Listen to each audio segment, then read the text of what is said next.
এগৰাকী মহিলা হিচাপে মীৰা ঠাকুৰৰ সাহস কিন্তু মানিব লাগিব হয় ইটোৰ পিছত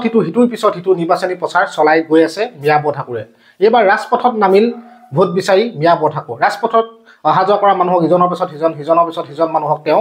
আহ্বান জনাইছে ভোট দিবৰ বাবে তাৰ পাছতে ৰাণীত মীৰা ঠাকুৰে দিলে দুদান্ত ভাষণ মীৰা ঠাকুৰৰ এই ভাষণ শুনি উপস্থিত ৰাইজে হাত তালিয়ে উপচাই পেলালে তোলা ধনা দিলে বিজেপি চৰকাৰক হিমন্ত বিশ্ব শৰ্মাক বেয়াকৈ গালি পাৰিলে গতিকে ভিডিঅ'টো চাওক আপোনালোকে ভাল পাব ভিডিঅ'টো চাই যেহেতু নিৰ্বাচন তেওঁলোকে তৃতীয় পৰ্যায়ৰ নিৰ্বাচন যিহেতু 7 তাৰিখে আৰম্ভ হ'ব 7 মে তাৰিখে আৰম্ভ হ'ব গতিকে দ্ৰুতগতিত চলাইছে অকল মীৰা ঠাকুৰ বুলি নহয় ধুবুৰীতো নিৰ্বাচনী প্ৰচাৰ দ্ৰুতগতিত চলি থকা দেখিবলৈ পাইছোঁ অখিল গগৈ ডাঙৰীয়াই তাত জোৰদাৰ ভাষণ আগবঢ়াই আছে গতিকে অখিল গগৈ ডাঙৰীয়াৰ ভিডিঅ' মই আপোনালোকক পিছৰ ভিডিঅ'ত মই দেখাবলৈ চেষ্টা কৰিম কিন্তু আজি এই ভিডিঅ'টো আপোনালোকে চাই লওক চাই ভাল পাব আৰু নতুনকৈ যদি কোনোবা আহিছে মোৰ চেনেলটোত এটা লাইক আৰু চেনেলটোত ছাবস্ক্ৰাইব নকৰাকৈ আপোনালোকে নেযাব কিন্তু বেয়া লাগিব তেতিয়াহ'লে ভিডিঅ'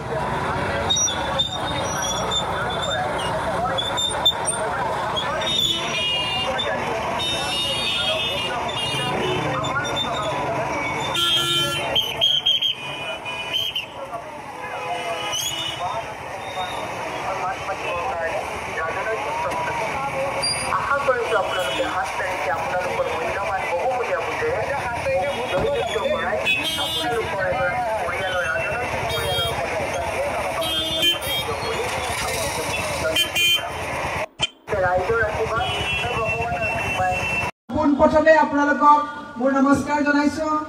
যোৱা বিধানসভা নিৰ্বাচনত মই নিৰ্বাচনত যেতিয়া অৱতীৰ্ণ হৈছিলোঁ মাত্ৰ 10টা দিনত আপোনালোকে মোক ৬২,০০০ ভোট দিছিলে মই পৰাজয় হৈছিলোঁ কিন্তু ৬২,০০০ মানুহে 10 দিনত মোক ভোট দিছে মই আপোনালোকক মোৰ মৰমৰ শ্ৰদ্ধা জ্ঞাপন কৰিছোঁ আপোনালোকে ভালকৈ জানে সুদীৰ্ঘ সময় মই ৰাইজৰ হৈ য'ত যেনেকৈ পাৰিছোঁ আপোনালোকৰ যেতিয়া প্ৰতিবাদক আপোনালোকৰ কণ্ঠ হিচাপে সন্মুখত থাকিবলগীয়া হৈছে মই ডেফিনেটলি সদায় আপোনালোকৰ মাজত আছোঁ যেতিয়া কোভিড হৈছিলে কোভিডৰ সময়ত বিজেপি চৰকাৰে বিজেপিৰ সদস্যসকলে হিন্দু মুছলমানৰ মাজত যেতিয়া ঘৃণাৰ বাতাবৰণ সৃষ্টি কৰিছিলে মুছলমান মানুহক দেখিলে যেতিয়া মিয়া কৈ পেলাই মানুহৰ মাজত বিভেদ আৰু ঘৃণাৰ সৃষ্টি কৰিছিলে সেইখিনি সময়ত চেনিটাইজাৰ আৰু মাস্ক বিতৰণ কৰিবলৈ মই মুছলমান সম্প্ৰদায়ৰ লোকৰ মাজতো কিন্তু গৈছিলোঁ মই এনেকুৱা এটা ৰাষ্ট্ৰীয় দলক জইন কৰিছোঁ যিটো ৰাষ্ট্ৰীয় দলৰ নীতি আৰু বিচাৰধাৰা ধৰ্ম নিৰপেক্ষ বিচাৰধাৰা মই বিভিন্ন মিটিঙত কথাবিলাক কৈছোঁ আপোনালোকে হয়তো মই লাইভত সদায় মোৰ কথাবিলাক কওঁ আপোনালোকে শুনিছে মই অইনখন মিটিঙত কোৱা কথাখিনি ইয়াত নকওঁ মই যিহেতুকে আজি এই অঞ্চল অধিকাংশ মুছলমান সম্প্ৰদায়ৰ লোক আছে মই আজি মোৰ পৰা তেনেকৈ নিৰ্বাচনৰ আগত ৰাইজৰ প্ৰতিনিধি হিচাপে যাওঁতে প্ৰতিশ্ৰুতি লয় মই আজি আপোনালোকৰ পৰা ৰাইজৰ পৰা এটা প্ৰতিশ্ৰুতি মই বিচাৰিছোঁ সময়ে গোটেই অসমত ধৰ্ম নিৰপেক্ষতা বৰ্তাই থকা আমাৰ দলটো মুছলমানৰ দল বুলি কটাক্ষ কৰি তেওঁলোকৰ ভোটৰ সুবিধাৰ বাবে সমগ্ৰ মুছলমান জাতিৰ ঘৃণাৰ বাতাবৰণে মানুহৰ মাজত বিভেদ সৃষ্টিকাৰী বিজেপি দলক আপোনালোকে ভোট দিবলৈ মানসিকভাৱে প্ৰস্তুতি লৈছে নেকি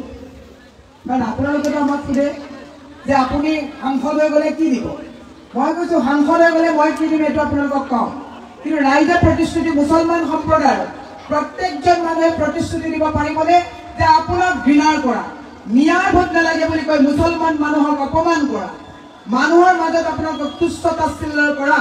অসমৰ এজনো মুছলমানে বিজেপিক ভোট নিদিওঁ বুলি আপোনালোকে ক'ব পাৰিব যদি আপোনালোকে ক'ব পাৰে যে যেনেকৈ অনুনয় ভ্ৰম নহওক যেনেকৈ আমাক ভয় আৰু ভীতিগ্ৰস্ত নকৰক এটাও মুছলমানৰ ভোট বিজেপিত নপৰে বুলি সংকল্প লওক মই প্ৰতিশ্ৰুতি দিছোঁ হিন্দু মুছলমান শিখ ইছাই বৌদ্ধ জৈন সকলোৱে বিপদত ধৰ্ম নিৰপেক্ষতা বৰ্তাই ৰাখি আপোনাৰ সন্মুখত বুল্ডোজাৰৰ সন্মুখত মই প্ৰাচীৰ হিচাপে থাকিম বুলি প্ৰতিশ্ৰুতি দিছোঁ পাৰিবনে ক'ব আপোনালোকে মই যোৱা 3 দিন আগত গকু চমৰীয়া গৈছোঁ মোক বহু মানুহে কৈছে বাইদেউ ইয়াত বোলে চিফ মিনিষ্টাৰ আহিব তাতে কি হ'ল কৈছে নহয় চিফ মিনিষ্টাৰ ইয়াত আহিলে যদি 5,000 হয় আপুনি আহক 10,000 মানুহ হ'ব মই মিটিঙত নাহোঁ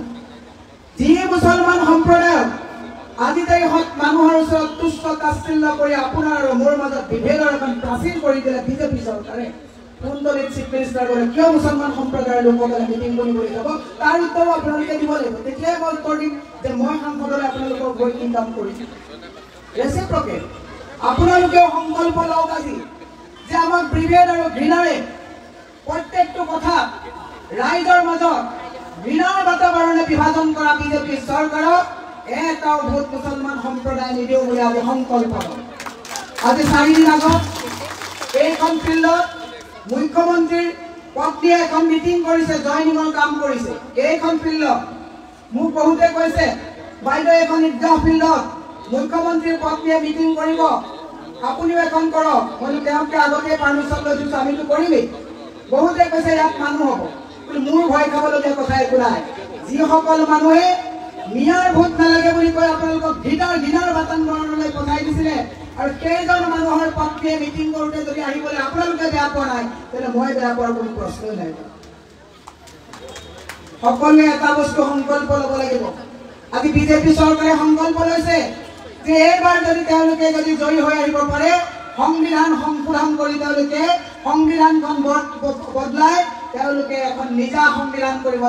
য'ত আপুনি হিন্দু হিচাপে, আপুনি মুছলমান হিচাপে জীয়াই থাকিব লাগিব, তেওঁ খ্ৰীষ্টিয়ান হিচাপে জীয়াই থাকিব লাগিব। ইয়াত ধৰ্ম নিৰপেক্ষতাৰ কথা নাথাকিব। আজি খ্ৰীষ্টিয়ান মানুহসকল যোৱা 4 দিন আগত মই 128 জন খ্ৰীষ্টিয়ান চাৰ্চৰ মই ফাদাৰৰ লগত কথা পাতিছোঁ। তেতিয়া মোক কৈছে বাইদেউ আমাৰ আজিকালি ভয় হয়, ফাদাৰসকলে যিটো তেওঁলোকৰ ড্ৰেছ পিন্ধে, যে আজিকালি আমি চিভিল ড্ৰেছত যাওঁ বাইদেউ, আমি এই ফাদাৰৰ ড্ৰেছটো পিন্ধি আমি বজাৰত যাবলৈ বা ক'ৰবাত যাবলৈ আমাৰ ভয় লাগে। এইটো এটা চিটুৱেশ্যন। মই সেয়ে আপোনালোকক কৈছোঁ, এই অঞ্চলত বিভিন্ন সমস্যা আছে, মাটিৰ পট্টাৰ সমস্যা আছে, খোৱা পানীৰ সমস্যা আছে, বজাৰৰ সমস্যা আছে, বিভিন্ন সমস্যা আছে। আজি যদি ঈদগাহৰ ওচৰত যায়, গাড়ীগাঁৱত যায়, আজি যদি আপুনি মজলিত যায়, য'তেই যায় দেখিব মুছলমান এলেকা য'ত আছে নলা নৰ্দমাৰ পৰা আদি কৰি হিন্দুৰ সৈতে সমানে দিব লাগে। ডেভেলপমেণ্ট সমানে কিয় মুছলমান সম্প্ৰদায় নাপাব? প্ৰশ্ন মুছলমান সম্প্ৰদায় মানে হিমন্ত বিশ্ব শৰ্মাক কৰা সময় সমানে আপোনালোকে পঠালে সংসদত এবাৰো আপোনালোকৰ কাৰো হৈ পেলাই মাত নামাতিলে, না হিন্দুৰ হৈ মাতিলে, না মুছলমানৰ হৈ মাতিলে, না খ্ৰীষ্টিয়ানৰ হৈ মাতিলে, না বৌদ্ধিষ্টৰ হৈ মাতিলে, না জৈনৰ হৈ মাতিলে। মই আপোনালোকক কৈছোঁ, যদি আপোনালোকে মোক আপোনালোকৰ এই বহুমূলীয়া ভোট বিবেক ভোট প্ৰদান কৰি সংসদলৈ পঠায়, মই আপোনালোকক প্ৰতিশ্ৰুতি দিছোঁ,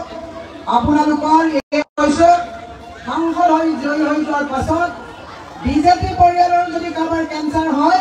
তেওঁ চৰকাৰী সুবিধাৰ কাৰণে মোৰ চৰকাৰী তেওঁ পাব। এজিপি পৰিয়ালৰ যদি কোনোবা যোগ্য ব্যক্তিয়ে যদি তেওঁ পাবলগীয়া প্ৰাপ্য থাকে তেওঁ পাব, কংগ্ৰেছেও পাব, সকলোৱে পাব। যোগ্যজনে তেওঁ প্ৰাপ্য সকলো বস্তু পাব। কিন্তু আজি মুখ্যমন্ত্ৰীজন বিজেপিৰ মুখ্যমন্ত্ৰী হৈ গৈছে। মুখ্যমন্ত্ৰীয়ে পাহৰি গৈছে যে তেওঁ বিজেপিৰ মুখ্যমন্ত্ৰী নহয়, অসমৰ মুখ্যমন্ত্ৰী। আৰু আজি সেইকাৰণে তেওঁলোকে কি কৰিছে যে তোমালোকে বিজেপি হোৱা, আঁচনি লোৱা। কিন্তু আমি কংগ্ৰেছৰ দিনত যেতিয়া আঁচনি দিয়া হৈছিলে, এজিপি বিজেপি বিচৰা হোৱা নাছিলে, দুখীয়া প্ৰাপ্যজনে সকলোৱে পাইছিলে। শেষৰ কথাটো মই কৈছোঁ যে মহিলা সমাজক মোৰ বিনম্ৰভাৱে অনুৰোধ, আজি অৰুণোদয় ফৰ্ম মিলাই থাকিবলগীয়া হৈছে। আপোনালোকে অৰুণোদয় ফৰ্মৰ পিছত দৌৰোতে দৌৰোতে গোটেই অসমৰ প্ৰতিটো জাতীয় অনুষ্ঠান, প্ৰতিটো প্ৰতিষ্ঠান আজি তাৰিখত বিকল অৱস্থালৈ গুচি গ'ল। দৈনিক চৰকাৰে ধাৰ লৈ লৈ লৈ লৈ আপোনাৰ গৰ্ভত থকা সন্তানটোৰ পৰা ভূমিষ্ঠ সন্তানটোলৈকে 1,24,000 টকা ধাৰত পোট খুৱাইছে। মাতৃ সমাজে গম পোৱা নাই। মাতৃ সমাজক মই অনুৰোধ জনাইছোঁ, এইখন চৰকাৰত চবতছে দুখ লগা কথা, তোমাৰ দীঘলীয়া নকৰোঁ, 2 মিনিটত শেষ কৰি, মোৰ কেতিয়াবা আহি থাকোঁতে হিমন্ত বিশ্ব শৰ্মালৈ দুখো লাগে। বেচেৰাই কি কৰিবলগীয়া হৈছে? উন্নয়ন স্থবিৰ কৰি ধাৰৰ ওপৰত ধাৰ কৰি যুৱকসকলক কিন্তু লোন দিয়া নাই, যুৱতীসকলক লোন দিয়া নাই। ঘৰৰ পাকঘৰত জুই লগাই আৰু ক'ব নোৱাৰে শ্ৰীলংকাতকৈ বেয়া অৱস্থা অসমৰ ভাৰতৰ হৈ আছে। তাৰ কাৰণে জগৰীয়া মাতৃ সমাজ হ'ব লাগিব, আৰু মাতৃ সমাজে বুজি পাব লাগিব যে দৈনিক ধাৰ কৰা চৰকাৰখনে আঁচনি দিবলৈ যাওঁতে আপোনাৰ ল'ৰা ছোৱালীৰ ভৱিষ্যত কি হৈছে এই কথাটো বুজি পাব লাগিব। সেয়ে মই আপোনালোকক আহ্বান জনাইছোঁ, বতৰো বেয়া,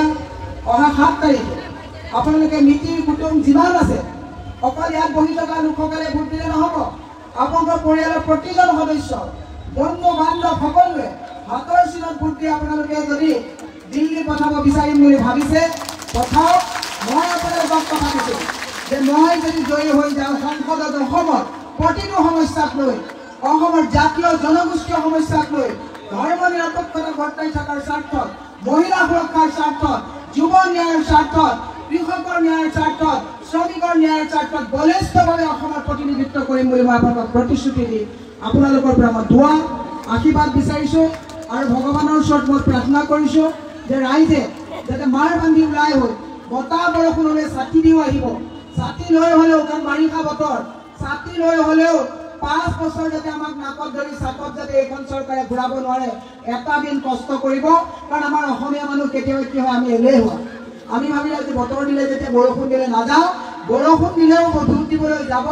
যাতে আপোনালোকে নোযোৱাৰ চান্সটো লৈ যাতে সব তাতে যাতে পদুম ফুলত টেম্পাৰিং কৰি ৰেগিং কৰি যাতে তেওঁলোকে যাতে বিনষ্ট পৰিৱেশ এটা কৰিব নোৱাৰে তাৰ কাৰণে আপোনালোকক নৈতিকতাৰে মই সহযোগিতা আৰু পহৰা দিবৰ বাবে আহ্বান জনাই আপোনালোকৰ ভোট ভিক্ষা বিচাৰি মই মোৰ বক্তব্য সামৰণি মাৰিছোঁ আৰু ভগৱানৰ ওচৰত সকলোৰে সুস্বাস্থ্য আৰু দীৰ্ঘায়ু কামনা কৰি মোৰ বক্তব্য মই সামৰণি মাৰিছোঁ জয় হিন্দ জয় ভাৰত।